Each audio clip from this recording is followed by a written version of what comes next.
Ito yung drone na beginners friendly kasi kahit mga bata ay kaya itong paliparin. This is DJI Neo 2. Sa halagang $222 to $226 ay meron ka ng drone na very compact at madaling paliparin. Hindi mo na kailangan ng controller kasi meron na itong gesture control kaya pwede mong ipwesto yung drone kahit saan mo gusto.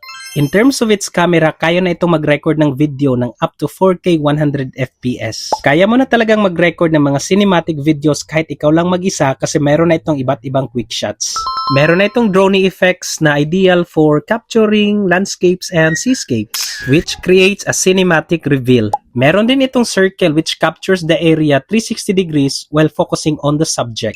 Pwede mo itong gamitin with speed ramp for dramatic effect. Meron na rin itong rocket effect with max altitude of 20 meters. Kayang-kaya nitong kumuha ng high-angle aerial footage.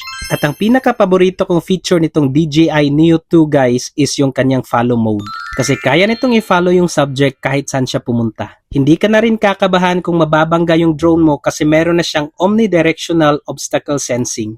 Ibig sabihin, meron na siyang 360's multi-directional safety system. So, kayang-kaya nitong iwasan yung mga obstacles along the way. So, ano pang hinihintay mo? Kung gusto mo ring subukan yung mga features nitong DJI Neo 2, ilalagay ko na lang yung link dyan sa ibaba at mag-check out ka na.